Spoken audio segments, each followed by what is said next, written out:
Cash flow from investing activity.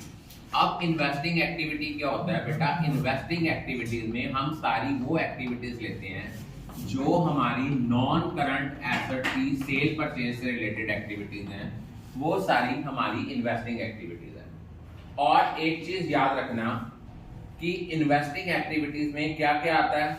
अगर suppose आपने कोई फिक्स एसेट परचेज किया है तो ये आपका आउटफ्लो है, पैसे जा रहे हैं। ब्रैकेट का मतलब क्या होता है कि नेगेटिव, ब्रैकेट का मतलब क्या है कि हमने इसको डिडक्ट करना है, नेगेटिव है, ये आउटफ्लो है।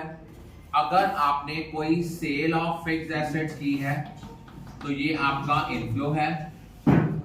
अगर आपने कोई नॉन करंट इन्वेस्टमेंट परचेज की है ये भी आपका जो है क्या है, आउटफ्लो है। और अगर कोई नॉन करंट इन्वेस्टमेंट आपने सेल की है ये हमारा इनफ्लो है। अगर कोई हमें इनकम रिसीव्ड हुई है, इंटरेस्ट रिसीव्ड ऑन इन्वेस्टमेंट, या कोई डिविडेंड जो रिसीव हुआ है वो हमारे इनफ्लोज हैं in case of investing activity. अब इन्वेस्टिंग एक्टिविटी का क्वेश्चन तो हम कर लेते हैं, लेकिन प्रॉब्लम कब आती है? जब हमें फिक्स एसेट दिया होता है, उनका ओपनिंग क्लोजिंग बैलेंस गिवन होता है, एज वेल एज हमें कोई ना कोई एडजस्टमेंट दी होती है।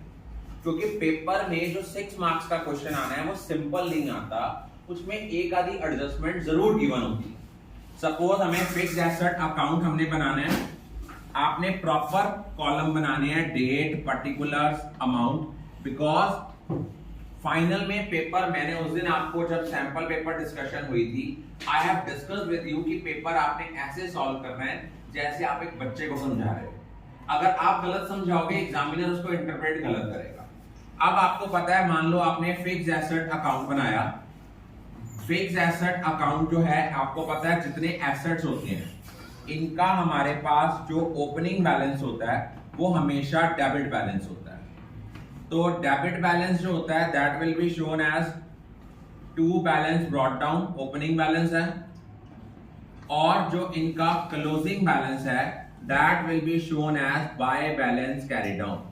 आपने प्रॉपर लिखना है कि ये क्लोजिंग बैलेंस है, डेट, तभी डेट का कॉलम बनाया जाता है, अदरवाइज उसका क्या रेलेवेंस होता है। उसके बाद अगर आप लोगों ने एसेट के कोई आपने एसेट बेचा वो बाय बैंक, उसके ऊपर जितनी डेप्रिसिएशन अकम्युलेटेड थी वो आ गई बाय अकम्युलेटेड डेप्रिसिएशन अकाउंट। मैंने शॉर्ट फॉर्म में लिखा है, आपने नहीं लिखना बिकॉज मुझे स्पेस इशू है। अगर हमें एसेट को बेच के लॉस हो रहा है, आपने बाय लॉस नहीं लिखना, आपने लिखना है by statement of profit and loss, ये है लॉस। और अगर गेन हो रहा है तो आपने डेबिट साइड पे लिखना है to statement of profit and loss, ये क्या है, गेन ऑन सेल। और अगर आपकी डेबिट साइड शॉर्टर आ रही है तो ये क्या शो कर रहा है कि हमने ड्यूरिंग द ईयर कितना एसेट परचेज किया। आज भी मैंने डिफरेंट सेक्शंस के पेपर चेक करे हैं, उनमें गलती क्या है, अच्छे बच्चों ने भी इसको लिख दिया टू परचेजेस, वो एग्जामिनर आपके मार्क्स डिडक्ट कर सकता है। नो डाउट आपका कैश फ्लो स्टेटमेंट मिल गई, लेकिन वो वर्किंग नोट में इस चीज के मार्क्स काट सकता है। और सपोज हमें अकम्युलेटेड डेप्रिसिएशन अकाउंट बनाना है, तो हमें अकम्युलेटेड डेप्रिसिएशन अकाउंट जो है it is prepared just like the liabilities. हमें यहाँ पे भी 3 कॉलम बनाने हैं, डेट, पर्टिकुलर्स, अमाउंट। अब इसका जो ओपनिंग बैलेंस होगा just like the liabilities it will be shown as by balance brought down, ये हमारा ओपनिंग है। और जो क्लोजिंग बैलेंस होगा it will be shown as to balance carry down, ये हमारा क्लोजिंग बैलेंस है।